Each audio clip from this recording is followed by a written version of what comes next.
Hey family, so earlier I asked the question I asked, can you love unconditionally and still have conditions? A lot of you said yes, and that was the answer I was looking for, okay? I asked this question because I was speaking with this young man. We could be the same age, I don't know. But he was asking basically, why is not being a good person enough to go to heaven?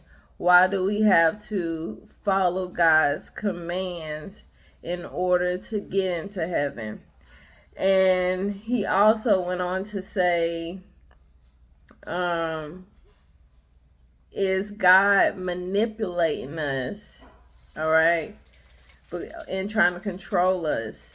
Because for him to say that we can only get into heaven if we follow these commands, he felt like it was manipulation and control. Okay, so I just let's talk about it. Okay, so in Exodus 19, okay, it says, "You yourself have seen what I did to Egypt and how I carried you on eagle's wings and brought you to myself. Now, if you obey me fully and keep my covenant, then out of all nations you will be my treasured possession. Although the whole earth is mine, you will be for me a kingdom of priests and a holy nation. These are the words you are to speak to the Israelites." Okay, so in that little section, it's basically God is telling us that He owns everything. Okay, He's the Father of everybody. He loves everybody. Okay, but if you follow these laws, you will be my chosen people. You will be the people I choose to come and dwell with me forever. Okay, and is that control? Is God forcing them to do that? No. He said, if you follow these laws and commands. So he's giving them the option. Okay. We got to look at it. Okay. God created angels as perfect beings. Okay. He gave them laws. Okay. And he basically controlled them more than he is controlling us, right? And he saw how that worked out, right? It kind of like backfired. They all, now I ain't gonna say they all rebelled, but some a pretty good amount of them rebelled. Okay, so when God created us, He gave us free will. Okay, to have options to choose. Okay, but at the same time, I feel like God created humans and put us here to see who really wants to be a part of his family without any pressure, without forcing anybody to be a part of his family. He want to see who willingly wants to be about a part of his family without force. It's kind of like love, right? When you try to force somebody to love you, it only makes them push away more. It only makes them dislike you more.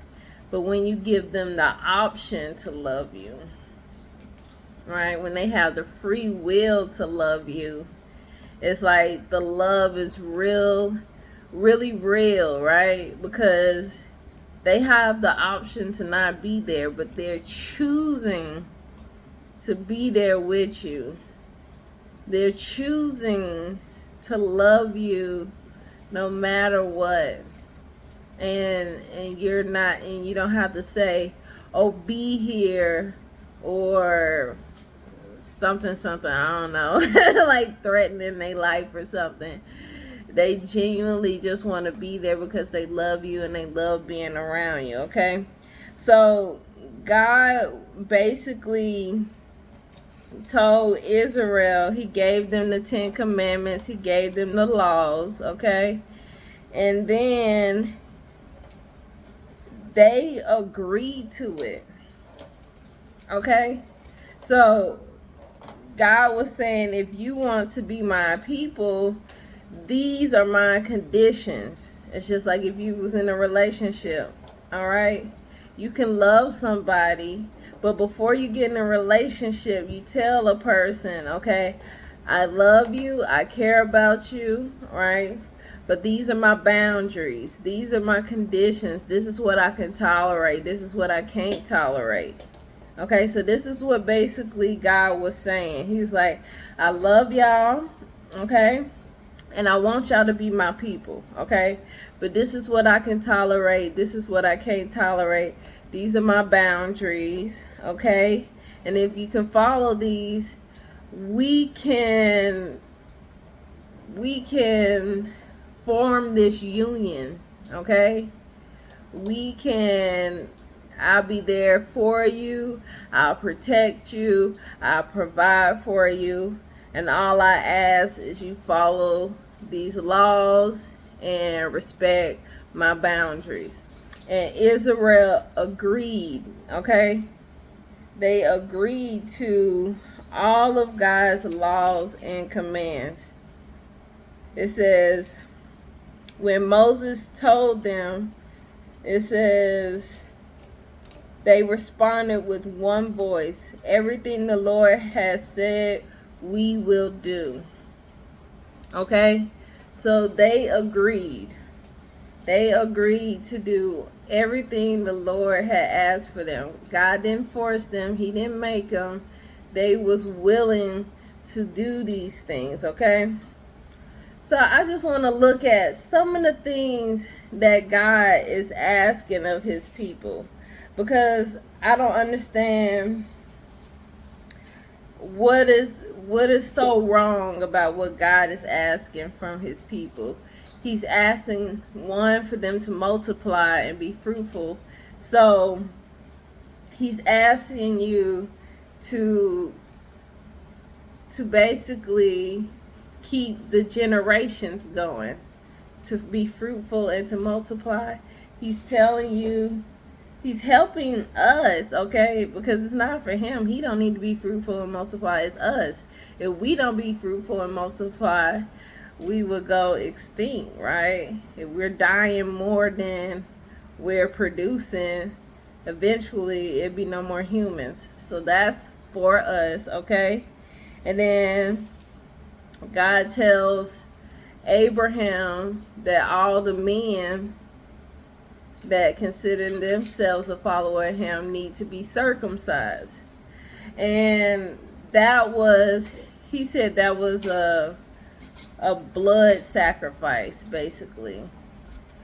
God don't do like human sacrifice like the devil. He tell you to kill somebody for their blood, okay? So God's blood sacrifice was the foreskin of the males, okay? And you're not dying. Nobody's dying. No, you might be sore a little bit, but nobody's dying, okay? And this is to show that you are part of his family. It's like getting the mark, all right?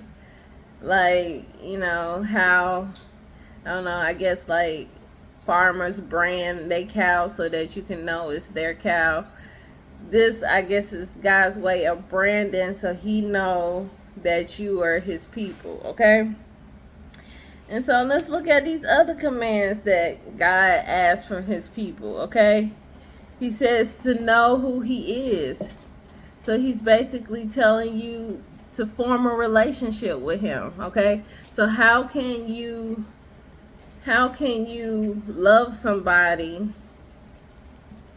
and, you know, build a strong relationship with them if you don't know them? He said, get to know me. Because there's a lot of devils and demons, okay, evil spirits out here pretending to be me, So if you don't know me, you're going to think that those evil spirits that's talking to you is me, and they'll be telling you to do something that's wrong, okay? And it'll be your fault because you didn't take the time to get to know me, to know my voice from their voice, to know I would never tell you to do something to hurt somebody or to, something evil that would really, hurt a lot of people, basically, okay? So then, 2, he says, put no other gods before me. That one is also a relationship thing. How would you feel if you was in a relationship with somebody and that person was putting everybody before you? You would feel neglected, right? You would feel like, what's the point of this relationship if everybody comes before me? The job comes before me, your parents come before me, your friends come before me. And then when I ask you to do something, it's like you don't have nothing left for me because you gave it to everybody else and I wasn't as important, okay? So by God saying, don't put no other gods before me, he is saying, I'm trying to build a healthy relationship. See, God teaches how to form a healthy relationship. And a lot of us, because of the enemy, we don't know what a healthy relationship is. And I can say I was one of those people. I didn't know what a healthy relationship was before I started forming my relationship with God, because I never seen a healthy relationship. Okay, so I lacked boundaries. I let people use me up, and then when they was done, they just threw me away like trash. Okay, so God had to show me what a healthy relationship is. And when you don't know what a healthy relationship is, it'll look like somebody's trying to control you and manipulate you, but they're not. Okay, so God just wants you to have a healthy relationship with him.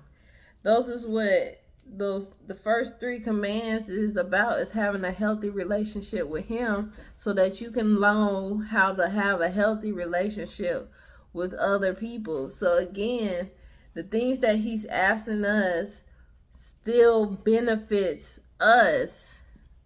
Okay, so he say, know who he is. Don't put no other gods before me. Okay? He tell you not to make any images, okay? Any idol images of the heaven or on the earth beneath or in the waters. Okay?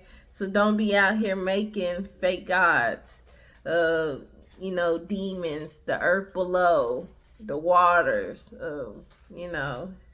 people about the mermaids and the stuff in the heavens. He said, don't make idols of these things. Because then what you gonna do? You gonna start worshiping them. Okay? Because the pattern of the Bible is we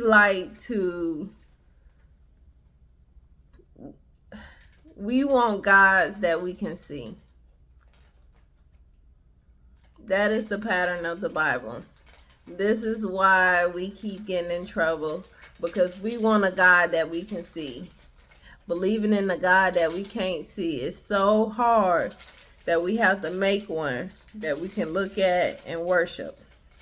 Okay? And if you're making these things and you're worshiping them, then guess what you're doing? You're putting something before God. You're breaking the second law. And you're not knowing that he's God, the one and only. that these things that you making, they can't save you. They can't heal you. They can't provide for you. Okay?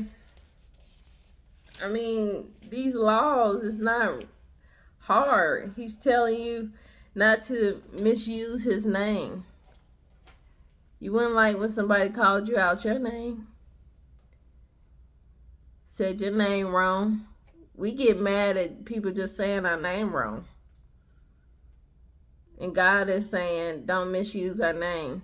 So it's like everything we get mad about, we're saying God should just accept it, right? Because he's basically telling us the same thing that you basically yourself say you don't like. You don't like when nobody call you out your name. You don't want nobody, putting you last in a relationship. When you in a relationship, you want somebody to get to know you and really know you, right? He tell you to rest on the Sabbath. Again, that's for you. He's telling you to rest. What is so bad about that? I mean, I just don't understand. He said, honor your mother and father. This one right here is tricky because some people think honoring your mother and father means being a slave to your mother and father. No. You don't have to do every little thing your parents say. But God is saying respect your parents. But, if you want to do something other than what your parents is telling you to do, say in a respectful way. Like, I respect you as my parents, but this is my life, okay? This is my journey. I got to do what God tell me to do, but he say be respectful. Okay, that's what he mean by honoring your parents. So if you out here beating on your parents, oh, God got a law about that too. About these kids that be fighting their parents and their grandmas and stuff like that. He got a law about that. See, if we really sit down here and look at God's laws, don't murder, don't commit adultery, don't steal, don't lie on somebody, false testimony, don't lie on somebody. God is just basically telling us to have morals and respect for him, ourselves, and other people. Oh my gosh. So if following these laws is God trying to control you, I mean, I'm just saying, if you say you are a good person, then following these laws shouldn't be a hard thing, because these laws is telling you how to be a good person. Okay? So I just feel like if anybody feel like or say that, why should they have to follow the rules in order to go to heaven? Being a good person, why is being a good person enough? If you just sat down, read the Old Testament, got to know God, you would know that person that you say you are, that good person, that's the only requirement God is really asking of you. He is not really asking nothing really hard or out the way for you in order to get to heaven. So, is it the laws?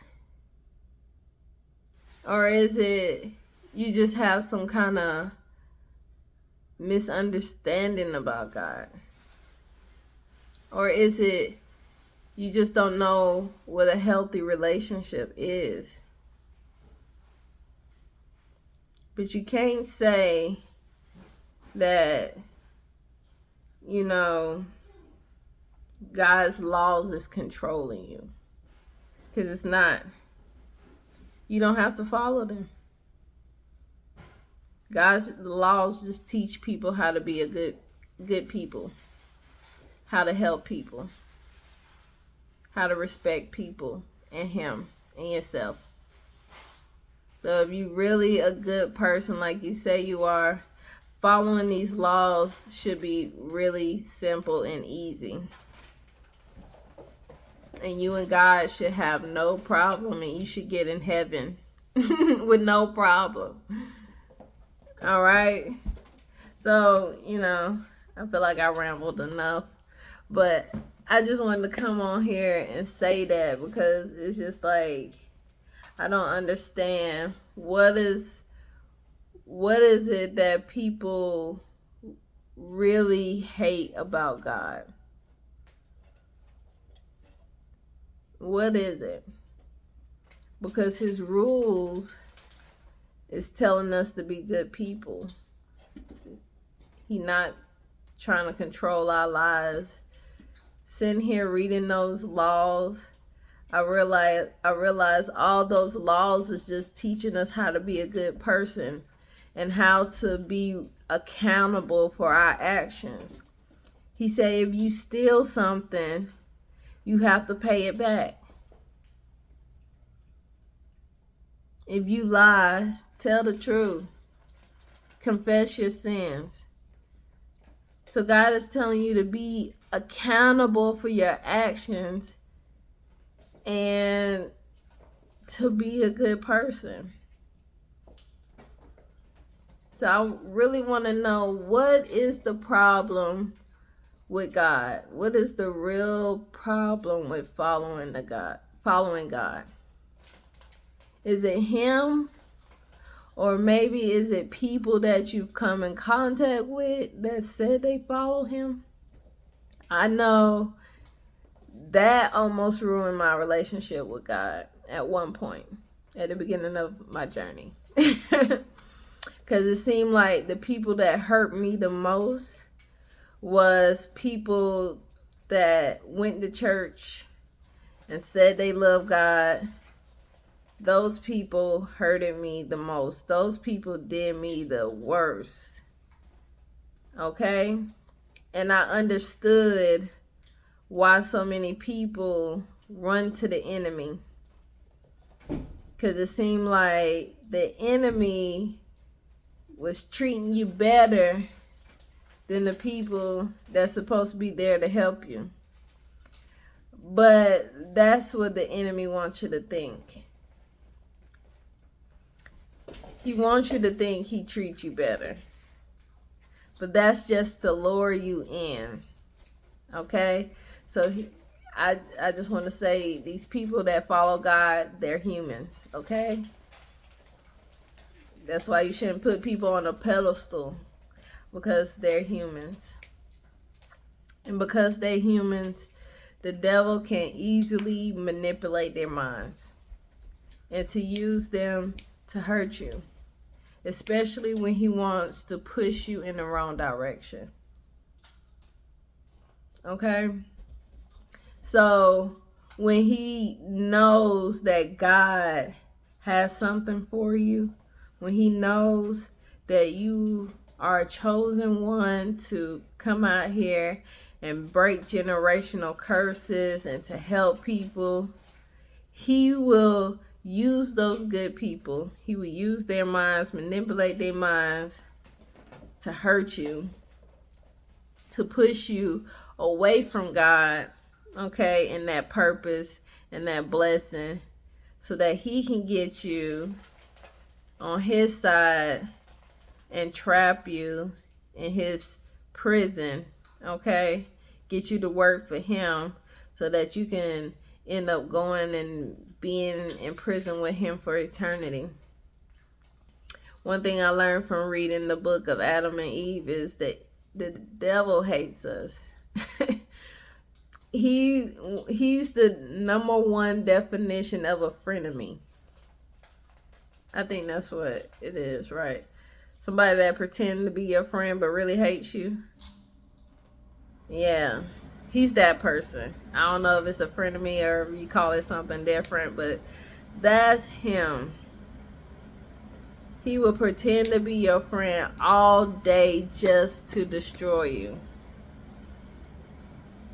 He would try to get close to you all day just to destroy you. That's his plan. He hates you. He hates us so much. Like, it just kills him on the inside how much he hates us. And he's willing to pretend to be your friend and do whatever it takes in order to get you in his you know, wrapped around his fingers so that he can destroy you. All right? So when somebody hurts you, you just gotta remind yourself, you know, even though this person might say they are a reflection of God, they are human.